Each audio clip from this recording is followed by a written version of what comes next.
نحمد ونصلي ونسلم على رسوله الكريم أما بعد فأعوذ بالله من الشيطان الرجيم بسم الله الرحمن الرحيم رب اشرح لي صدري ويسر لي أمري واحلل عقدة من لساني يفقهوا قولي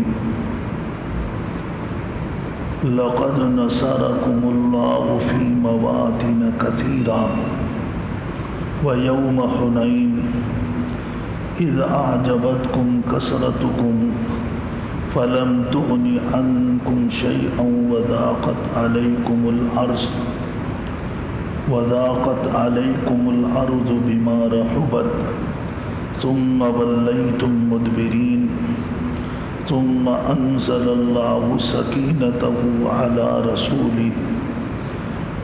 رسوله وعلى المؤمنين وأنزل جنودا لم تروها وعذب الذين كفروا وذلك جزاء الكافرين ثم يتوب الله من بعد ذلك على من يشاء والله غفور رحيم۔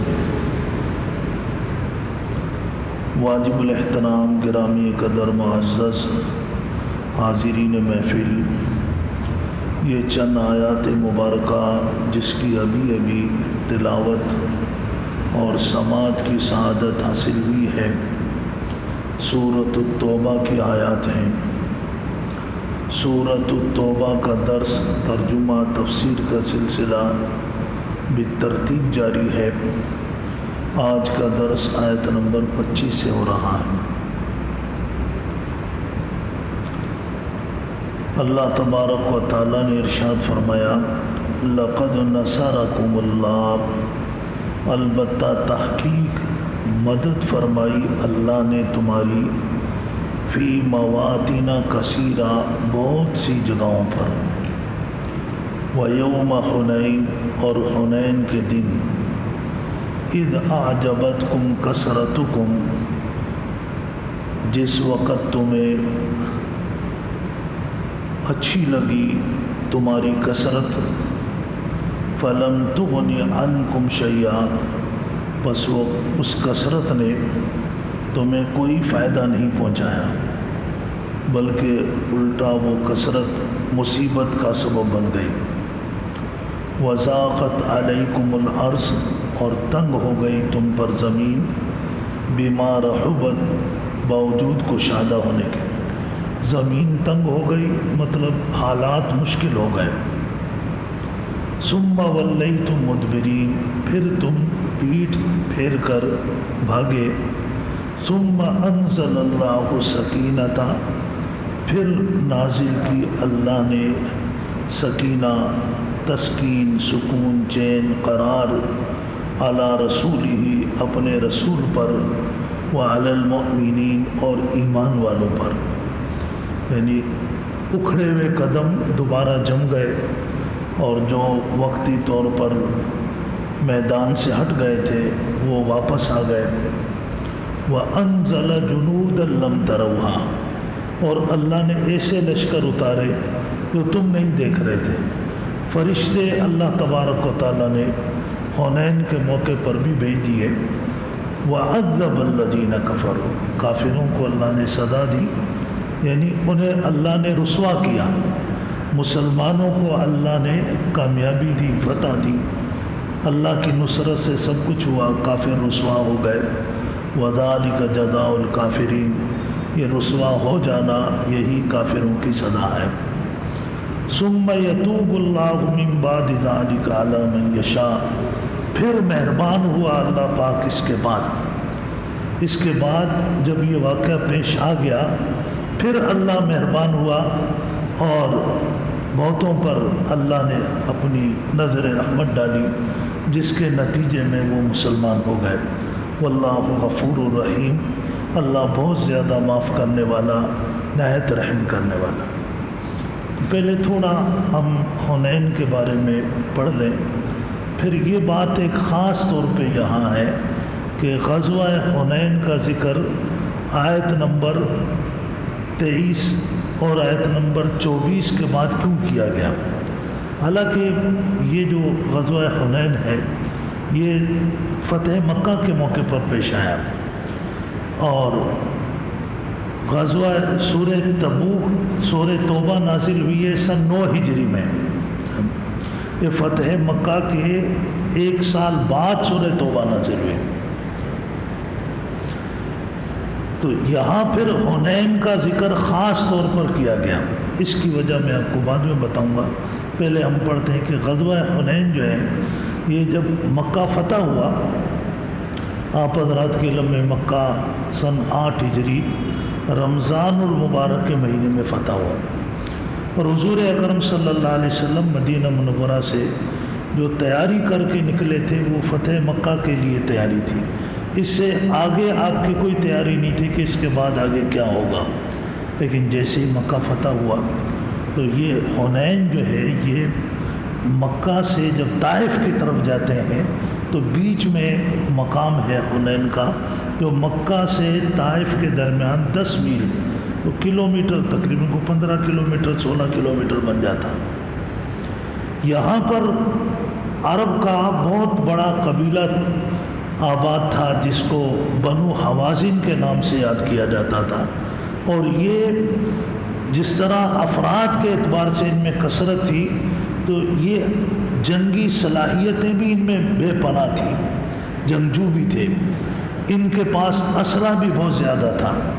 ان قبائل کے اپنے نوجوان تقریباً 4000 ایسے تھے جو منظم جنگ جانتے تھے، 4000 افراد ان کے اپنے تھے، اور اس موقع پر انہوں نے اطراف کے اور قبائل کو بھی اپنے ساتھ ملایا، اور اس انداز سے آئے کہ سب کو اس بات کا پابند کیا کہ اب اس میدان میں جو آئے گا وہ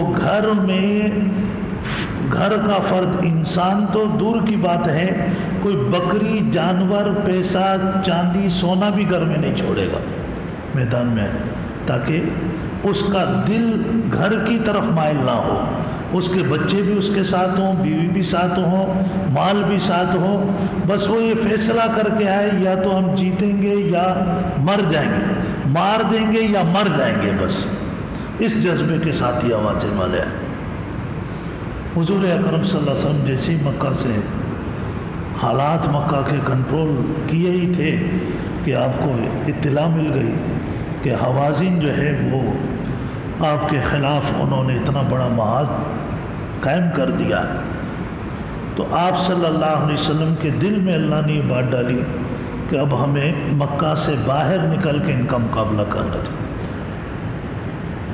ایسا نہ ہو کہ یہ مکہ میں داخل ہو جائے پھر مکہ کے پرامن حالات دوبارہ بد امنی میں بدل جائیں، اور مکہ کا جو ایک احترام ہے، اللہ کے گھر کی جو حرمت ہے، وہ ان کافروں کے ہاتھوں سے پامال نہ ہو جائے۔ لیکن آپ صلی اللہ علیہ وسلم کے پاس اتنی بڑے لشکر کے ساتھ لڑنے کے لیے کوئی ظاہری اسباب نہیں تھے، آپ اللہ کے بھروسے پر تھے۔ لیکن پھر بھی چونکہ دنیا دارالاسباب ہے، اور جتنے انبیاء علیہ السلام دنیا میں تشریف لاتے ہیں ان کو تو اللہ کی ذات پر پورا یقین اور اعتماد ہوتا ہے، ان کو تو اللہ پاک کی مدد، اللہ کے وعدے پورے ہوتے ہوئے نظر آ رہے ہوتے ہیں، لیکن ہماری تعلیم کے لیے، ہماری تربیت کے لیے انبیاء علیہ السلام اسباب کو اختیار کرتے ہیں۔ تو اس لیے حضور اکرم صلی اللہ علیہ وسلم نے مکہ کا ایک بہت بڑا کافر تھا جس کے پاس بڑی تعداد میں اسلحہ تھا، جس کا نام تھا صفوان بن امیہ، سردار تھا اپنے کو، آپ نے اس کو بلایا اور کہا کہ ہمیں کچھ اسلحہ عاریتاً دے دو، ہم حوازن کی طرف جنگ کے لیے جا رہے ہیں۔ تو اس نے کہا کہ آپ مجھ سے اسلحہ چھیننا چاہتے ہیں؟ آپ نے فرمایا چھین نہیں رہے، آپ سے مانگ رہے ہیں، عاریتاً مانگ رہے ہیں، تمہارا اسلحہ تمہیں واپس کر دیا جائے گا۔ اب دیکھیں یہ سارے واقعات پیش آئے، کیوں آئے؟ یہ ہمیں بتانے کے لیے کہ حضور صاحب مکہ میں ایک فاتح کی حیثیت سے داخل ہوئے۔ صفوان بن امیہ جو بھی تھا سردار تھا، بڑا تھا، لیکن اب وہ مفتوح قوم میں تھا، لیکن ایک فاتح کا مفتوح کے ساتھ رویہ، اور ایک مفتوقہ فاتح کے ساتھ زبان درازی. کیوں؟ وہ آپ صلی اللہ علیہ وسلم کو جانتے تھے کہ وما ارسلناک الا رحمۃ للعالمین. ہم جو بھی کریں گے لیکن آپ صلی اللہ علیہ وسلم کا رویہ ایسا نہیں ہوگا کہ جو رویہ ہمیں ظلم پر مبنی ہوگا اور ہمارے ساتھ ظلم کیا جائے گا. ان کا دل پورا مطمئن تھا. بہرحال اس نے آپ صلی اللہ علیہ وسلم کو تقریباً کوئی 100 ذرائع کچھ ایسی چیزیں دی. حضور اکرم صلی اللہ علیہ وسلم صحابہ کا لشکر لے کر جو مدینہ منورہ سے جو صحابہ کرام ساتھ آئے تھے وہ تھے. کچھ صحابہ کو آپ نے مکہ میں چھوڑا جو نئے نئے مسلمان ہوئے تھے, ان کو دین سکھانے کے لیے اور حالات کو کنٹرول رکھنے کے لیے. باقیوں کو آپ صلی اللہ علیہ وسلم لے کر نکلے اور ساتھ میں ایک بڑی تعداد تماشائیوں کی تھی کہ اب ہم دیکھتے ہیں کہ حوازن پر ان کا کیا ہوتا ہے. ان کو اگر فتح ہو جائے تو پھر بھی ہمارا کوئی نقصان نہیں, ہم تو اسی سلینڈر ہو چکے ہیں, اور اگر ان کو کامیابی نہیں ہوئی تو پھر ہم دیکھیں گے, پھر ہم دوبارہ سر اٹھا لیں گے. بڑی تعداد تماشائیوں کی تھی.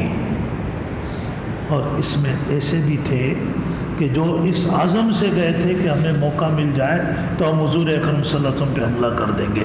میں ایک آدمی کا نام باقاعدہ تاریخ میں آتا ہے, اس کا نام تھا شیبہ بن عثمان. اس کا باپ جنگ بدر میں سید الشہداء حضرت حمزہ کے ہاتھ سے مارا گیا تھا, اور اس کا چچا سیدنا علی المرتضیٰ رضی اللہ تعالیٰ عنہ کے ہاتھ سے مارا گیا تھا. یہ انتقامی جذبے سے ساتھ تھا کہ مجھے حوازن میں جہاں بھی موقع ملے گا میں حضور اکرم صلی اللہ علیہ وسلم پہ حملہ کروں گا. صحابہ کرام چلے, وہ مشکل گھاٹیوں سے مشکل راستوں سے ہوتے ہوئے انہوں نے آپ صلی اللہ علیہ وسلم کے صحابہ کرام کے آنے سے پہلے پہاڑوں کی چوٹیوں پر قبضہ کر لیا تھا, اپنے مورچے بنا لیے تھے, اپنے تیر انداز وہاں پر بٹھا دیے تھے. وہ جیسے ہی صحابہ کرام قریب گئے ہیں انہوں نے اوپر سے تیروں کی بچھاڑ کر دی. صحابہ کرام کے لیے وہ تیروں کی بچھاڑ میں جو گرد و غبار اتنی بلند ہوئی کہ دن کی روشنی شاہی میں تبدیل ہو گئی, دن رات بن گیا, ایسی کیفیت ہو گئی. ایک افراتفری مچ گئی. کچھ صحابہ کرام آپ صلی اللہ علیہ وسلم کے ساتھ تھے جن میں 2 کا ذکر آتا ہے, حضرت عباس اور حضرت سفیان بن حارث. ایک ابو سفیان بن حرب ہے, یہ جو آپ سے لڑتا رہا بعد میں حضرت امیر معاویہ کے والد, یہ الگ ہے. یہ سفیان بن حارث الگ ہے. یہ آپ سے سفیان بن حارث صاحب کے بائیں طرف, حضرت عباس صاحب کے دائیں طرف تھے. تو شیبہ بن عثمان کہتے ہیں کہ مجھے موقع ملا کہ میں بھی حملہ کر دوں. میں آگے پیچھے سے حملہ کرنے کے لیے بڑا ہی تھا کہ حضور اکرم صلی اللہ علیہ وسلم کی مجھ پہ نظر پڑی, اور نظر پڑتے ہی آپ نے وادی شیبہ ادھر آؤ کہا. میں آپ کے قریب ہوا تو آپ نے اپنا دست مبارک میرے سینے پہ رکھا اور اللہ سے دعا کی کہ اللہ شیبہ کے دل سے شیطان کو نکال دے. کہتے بس آپ کی دعا تھی کہ دنیا بدل گئی. پھر آپ کا چہرہ مبارک میرے لیے پوری کائنات میں سب سے زیادہ عزیز ہو گیا. کہتے ہیں کہا دشمنی کی نیت سے بڑا تھا لیکن مقدر میں دوستی لکھی بھی تھی. شیطانی ارادے سے گیا تھا لیکن اللہ نے نیک کام لینا تھا. کہا کہ میں جو آپ صلی اللہ علیہ وسلم کے حملے کے لیے گیا, آپ کی دعا سے میری دل کی دنیا بدل گئی. آپ نے مجھے کہا شیبہ آگے بڑھو. میں وہ جو آپ پر حملہ کرنے گیا تھا, کافروں پر حملہ کرنے کے لیے سب سے آگے بڑھ رہا تھا. حضرت عباس سے آپ نے فرمایا آواز لگاؤ انصار مدینہ کو کہ تم نے تو مجھ سے اپنی جان دینے کا وعدہ کیا تھا. کہا حضرت عباس رضی اللہ تعالیٰ جاری سوتے جواب آواز لگا یا معاشر الانصار ہونا رسول اللہ صلی اللہ علیہ وسلم, اللہ کے رسول تو یہاں کھڑے, تم کہاں چلے گئے. وہ انصار سارے واپس پلٹ آئے. مہاجرین صحابہ سب آ گئے، اور پھر یک بارگی جو جنگ ہوئی، اللہ پاک نے حالات کا پانسا بدل دیا اور اللہ نے مسلمانوں کو کامیابی عطا فرمائی۔ عوف بن مالک جو بنو حوازن کی قیادت کر رہا تھا، وہ خود اپنے جنگجو لے کر بھاگ گیا، اور پھر یہ جیسے فرنٹ سے ہٹے، یہ لوگ فرنٹ سے ہٹ کر فاصلے پہ جا کے پھر حملہ کر رہے، صحابہ کرام پیش قدمی کر رہے تھے، کرتے کرتے کرتے یہ طائف تک پہنچ گئے۔ طائف میں جا کر یہ سب کے سب قلعے کے اندر بند ہو گئے۔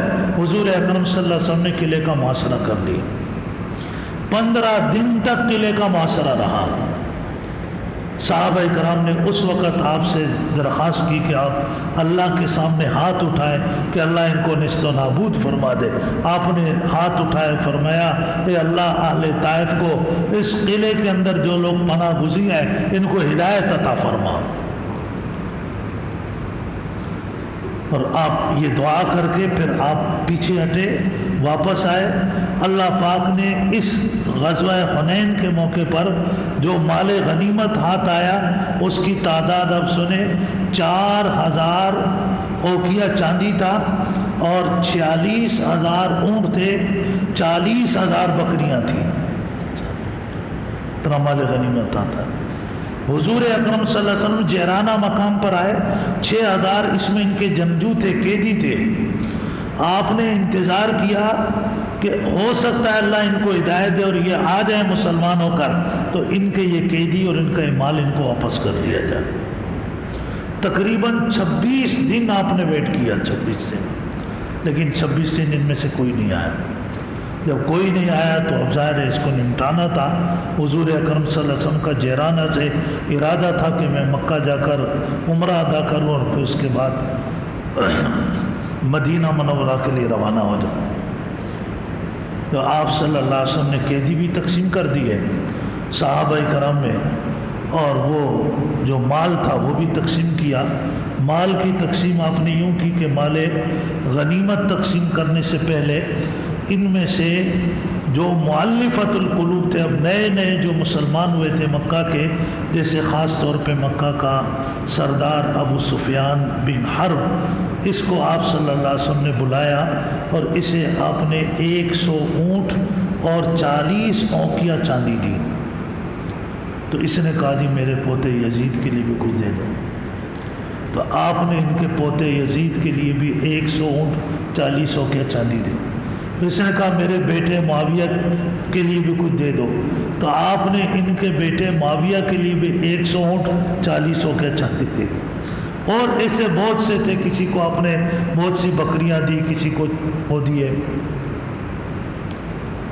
یہ جب ان لوگوں میں مال تقسیم ہونے لگا کہ جو ابھی تک صحابہ کرام سے مدینہ منورہ میں بھی آ کر جنگیں لڑتے رہے، جنگ بدر لڑی، جنگ احد لڑی، جنگ احزاب پر بہت بڑا طوفان کھڑا کیا، اور پھر فتح مکہ کے موقع پر جو مزاحمت ہوئی، تو انصار کے کچھ نوجوانوں نے آپس میں یہ باتیں کہی کہ حضور اکرم صلی اللہ علیہ وسلم تو اپنی قوم کو نواز رہے ہیں۔ یہ باتیں ہوا کے جھونکوں نے حضور اکرم صلی اللہ علیہ وسلم تک پہنچا دی۔ تو آپ صلی اللہ علیہ وسلم نے انصار کو جمع کیا اور انصار سے فرمایا کہ یہ تمہارے اندر کیا گفتگو ہو رہی ہے، میرے بارے میں کیا گفتگو ہوئی؟ تو انصار خاموش تھے۔ آپ نے فرمایا یاد کرو تم گمراہ تھے، اللہ نے میرے واسطے سے تم سب کو ہدایت دی۔ انہوں نے کہا اللہ اور اس کے رسول کے اس سے بھی زیادہ احسانات ہیں ہم پر۔ آپ نے فرمایا کہ تم لوگ بکھرے ہوئے تھے، آپس میں ایک دوسرے کے دشمن تھے، اللہ نے میری برکت سے تمہیں آپس میں شیر و شکر کیا۔ انہوں نے کہا کہ ہم پر اللہ اور اس کے رسول کے اس سے بھی زیادہ احسانات ہیں۔ آپ نے فرمایا کہ تم مفلس تھے، اللہ نے میری برکت سے تمہیں مالا مال کیا۔ انہوں نے کہا ہم پر اللہ اور اس کے رسول کے اس سے بھی زیادہ احسانات ہیں۔ تو آپ نے پھر مسکرا کر فرمایا کہ تم یہ بھی تو کہہ سکتے ہو نا کہ مجھے تو مکہ والوں نے نکالا تھا، تم نے پناہ دی تھی، تم یہ بھی تو کہہ سکتے ہو کہ میں بے یار و مددگار تھا، تم میرے ناصر اور مددگار بنے۔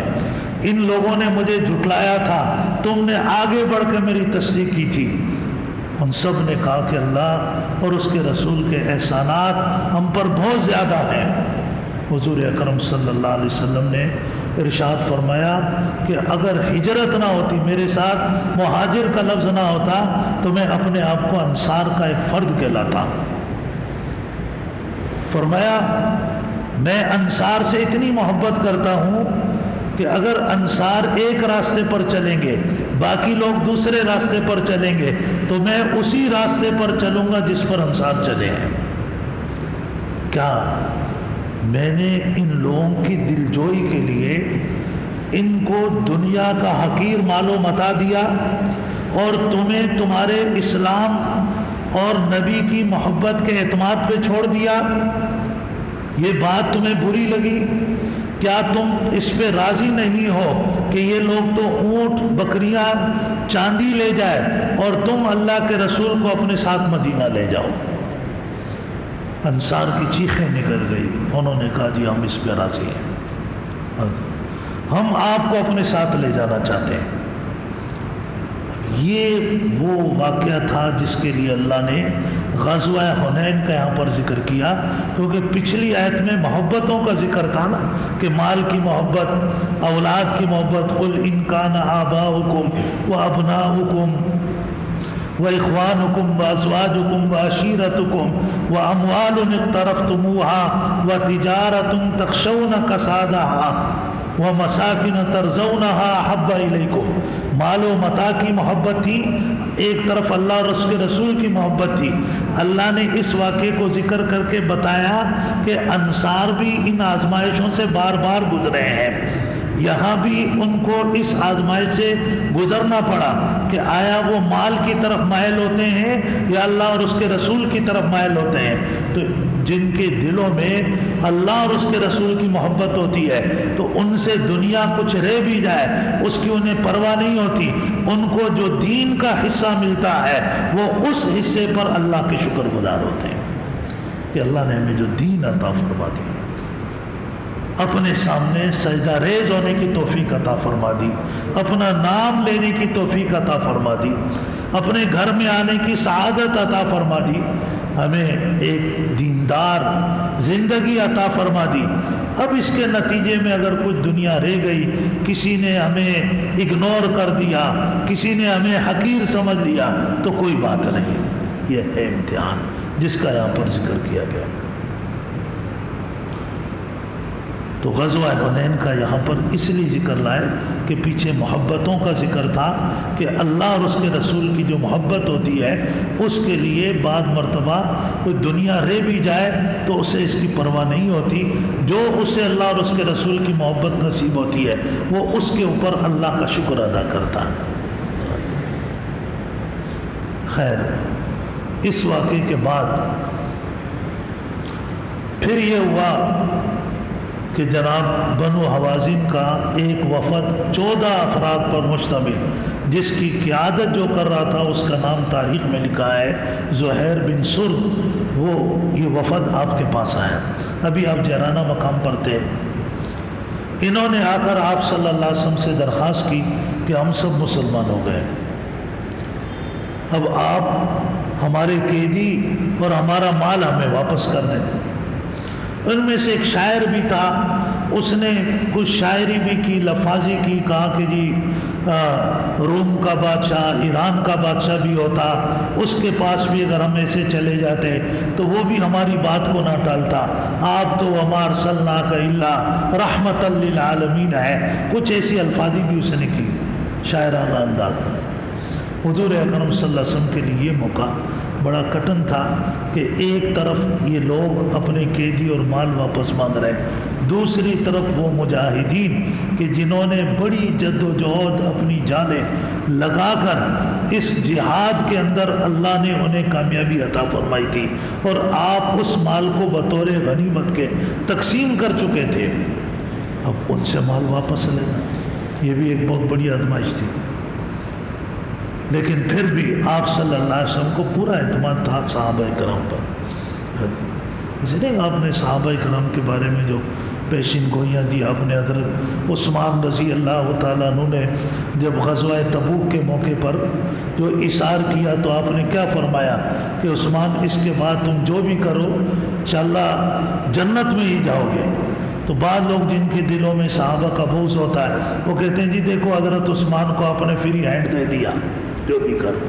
یہ فری ہینڈ نہیں دیا، یہ حضرت عثمان پر حضور کا اعتماد تھا کہ دنیا ادھر سے ادھر ہو جائے، میرا پیارا عثمان کبھی بھی دین سے نہیں ہٹ سکتا ہے۔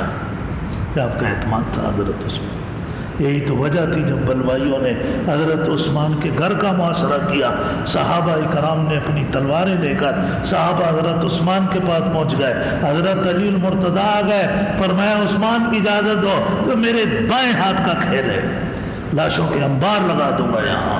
حضرت عثمان نے فرمایا کہ میں مدینہ کی گلیوں کو ان بدبودار اور غلاظت سے بھرے ہوئے ان درندوں کے خون سے ناپاک نہیں کرنا چاہتا۔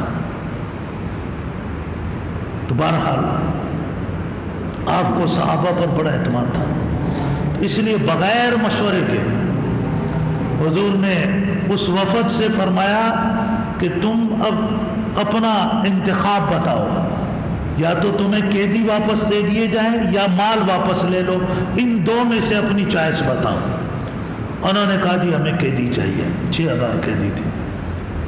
آپ نے فرمایا ٹھیک ہے، ان قیدیوں میں جو بنو طالب کے حصے میں، بنو عبد المطلب، بنو ہاشم کے حصے میں آئے، میرے رشتہ داروں کے حصے میں آئے، وہ سب کے سب میں نے ابھی آپ کو دے دیے، اور باقی ذرا تم ٹھہرو، میں ابھی ان سے رائے لے کر پھر تمہیں بتاتا ہوں۔ آپ نے صحابہ کرام کو جمع کیا اور فرمایا کہ یہ تائب ہو کر آئے ہیں، اور میں نے ان کے سامنے یہ چوائس رکھی ہے کہ یہ قیدی یا مال لے، انہوں نے قیدیوں کو ترجیح دی ہے، تو کیا تم میں سے جس کے حصے میں جو قیدی ہے وہ اپنا قیدی واپس کرنا چاہتا ہے؟ سب نے بیک آواز کہا جی ہم نے واپس کر دیا۔ لیکن آپ نے فرمایا کہ آواز گونج رہی ہے، پتہ نہیں چل رہا کہ آیا تم ایک دوسرے کو دیکھ کر ایسے اعلان کر رہے ہو یا دل سے کر رہے ہو؟ ایسا کرو، اپنے اپنے خیموں میں جاؤ، اپنے سرداروں کو اپنے دل کی بات بتاؤ، پھر تمہارے سردار میرے پاس آئے، وہ مجھے کہیں کہ ہم نے قیدی واپس کر دیے۔ پھر سب حضرات خیموں میں گئے، وہاں جا کر انہوں نے اپنے سرداروں کو بتایا کہ جو آپ کا فیصلہ ہے ہم اس پر دل و جان سے راضی ہیں۔ پھر سرداروں نے آپ کو آ کر بتایا، پھر حضور اکرم صلی اللہ علیہ وسلم نے ان قیدیوں کو لیا اور انہیں واپس کیا۔ تو یہ اس موقع پر صحابہ کرام کا ایثار، صحابہ کی آپ کے ساتھ محبت، آپ دیکھیں قیدی آئے ہوئے تھے، ایک ایک قیدی وہ بیچتے، کتنے انہیں پیسے ملتے، وہ غلام بناتے، اسے کام لیتے، لیکن آپ صلی اللہ علیہ وسلم کی منشا کو صحابہ کرام نے ترجیح دی، اور پھر انصار کا اتنا بڑا ایثار۔ یہ ساری باتیں اللہ نے ہمیں بتائی کہ آپ دیکھیں کہ یہ صحابہ کرام تو ان آزمائشوں سے گزر گئے، 1400 سال ہو گئے، اور وہ دنیا کے اندر بھی کامیاب ہوئے، آخرت میں بھی کامیاب ہوئے۔ اب آپ اور ہمیں اللہ نے یہ زندگی دی ہے، اور جو میری عمر کے ہیں ہماری تو زیادہ زندگی گزر چکی ہے، اور جو 63 سے اوپر جا رہے ہیں وہ تو ویسے ہی غریبی میں ہے، اس لیے کہ مسنون عمر 63 سال ہے، حضور اکرم صلی اللہ علیہ وسلم کی عمر 63 سال تھی۔ تو اب ہم جو زیادہ وقت گزار چکے، تھوڑی رہ گئی ہے، تو ہمیں اس تھوڑی زندگی میں اپنے معمولات کے اندر اللہ اور اس کے رسول کے کام کو، دین کو ترجیحات پہ رکھنا چاہیے، دنیا کے دوسرے کاموں کو نمبر 2 کر دیں۔ بس اللہ یہی دیکھنا چاہتے ہیں، جب ہم نمبر 2 کر دیں گے تو اللہ دنیا کو ذلیل کر کے ہمارے قدموں میں ڈال دے گا، پھر دنیا خود ہمارے قدموں میں آ جائے گی۔ مولانا قاسم نانوتوی رحمۃ اللہ علیہ کے بارے میں لکھا ہے کہ ایک صاحب ہے اور وہ سبق پڑھا رہے تھے، بہرحال وہ اجازت لے کے آگے آ گیا، آقا جی میں آپ کے لیے ہدیہ لے کر آیا ہوں۔ ایک تھیلی تھی کو درم دینار سے بھری ہوئی، وہ دی۔ حضرت نے فرمایا میں کوئی ہدیہ چاہیے، مجھے نہیں چاہیے، لے جاؤ اپنا واپس، میرے پاس پہلے اتنا ہے کہ مجھے خرچ کرنے کے لیے موقع نہیں ملتا، جگہ نہیں ملتی، کہاں خرچ کروں، یہ میں کہاں لگاؤں گا۔ وہ وہاں سے نکلا، حضرت تو اندر پڑھ رکھتے، اس نے کیا کیا، تھیلی سے پیسے نکالے، حضرت کے جوتوں میں مار دیے۔ جب حضرت اٹھے، اب جب پاؤں داخل گئے، پاؤں اندر، سب پاؤں اندر جوتے میں پیسے بھرے ہوئے، جب اس کو وہ کیا تو حضرت نے فرمایا دیکھو دنیا کی حالت ہے، جب اس کو ٹھکراؤ گے تو یہ قدموں کے اندر آ جائے گی۔ کاش کہ آج ہم یہ باتیں انفرادی طور پر اللہ ہمیں سمجھا رہا ہے، اللہ ہمیں قومی سطح پر یہ باتیں سمجھائیں، اگر یہ باتیں ہم نے پہلے سمجھی ہوتی تو آج پاکستان کا یہ نقشہ نہ ہوتا جو ہم دیکھ رہے ہیں، آج نقشہ کچھ اور ہوتا۔ اور اب بھی ہمارے پاس وقت ہے، ہم اللہ سے دعا کریں، اللہ سے دعا کریں کہ اللہ پاک ہمیں اپنے دین کا شعور عطا فرمائے اور دین کی برکتیں اللہ پاک نصیب فرمائے۔ وآخر دعوانا الحمدللہ رب العالمین۔